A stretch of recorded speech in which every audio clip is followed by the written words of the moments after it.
Hi friends, நாங்கள் நேரமே சூறை மீன் விட்டுருந்தோம். அந்த மீன் பொரிச்சு எடுத்துட்டோம். அதில் கரண்ட் இல்லை, எங்கள் வீடியோ எடுக்க முடியலை. அதை வறுத்து எடுத்துட்டோம். இவ்வளோ சட்டி அடுப்பில் வச்சு நல்லெண்ணெய் ஊற்றிக்கிடலாம். ஊறுகாய் செய்திருக்காங்க, மீன் ஊறுகாய் செய்ததுக்கு ஒரு 1/4 லிட்டர் நல்லெண்ணெய் சேர்த்துக்கிடலாம். நேரம் 1 லிட்டர் எண்ணெய் தான் மீன் பொரிச்சிருக்கோம்.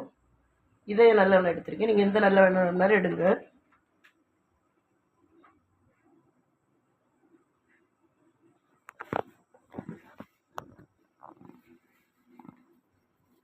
தேவைக்கு கருவேப்பிலை சேர்த்திக்கலாம்.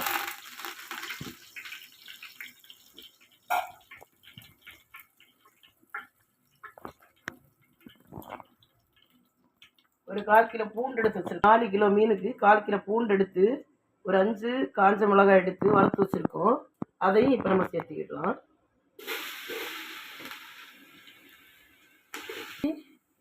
எடுத்து பேஸ்ட் பண்ணி வச்சிருக்கோம் திருதுரா. அது இஞ்சி 1 கிலோவுக்கு 100 கிராம் இஞ்சி சேர்க்கணும்.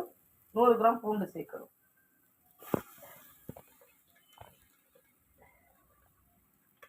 கால் கிலோ இஞ்சி சேர்க்கலாம்.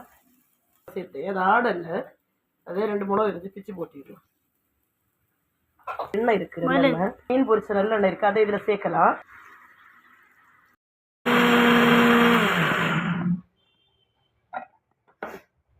கடுகு வெந்தய பொடி சேர்த்துக்கிடலாம். கொஞ்சம் அதிகமாக தான் போச்சு, நான் எடுத்து வச்சுருக்கேன். நான் வறுத்தையில் கொஞ்சம் அதிகமாக போச்சு, மீதி வச்சுருக்கேன்.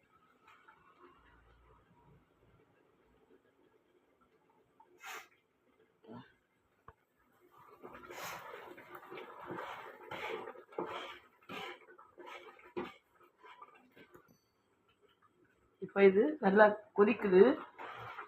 கொதிச்சுருக்கி கட்டுங்க. இது இப்போ ரொம்ப கொதிச்சிட்ருக்கு. இந்த நேரத்தில் ஒரு 100 கிராம் சர்க்கரை எடுத்து வச்சுருக்கேன். 150 கிராம் சர்க்கரை இதை பொடி பண்ணி சேர்க்கலாம். நான் இப்போ இதில் சேர்க்குறேன்.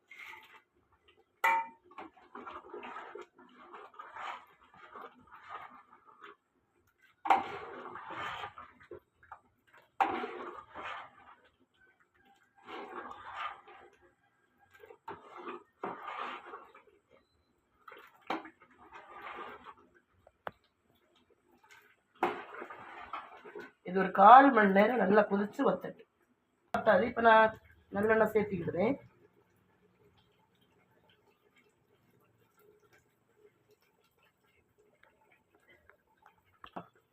எவ்வளோ எண்ணெய் சேர்ப்பீங்களோ அவ்வளோ தூரத்துக்கு ஊறுகாய் கெடாமல் இருக்கும்.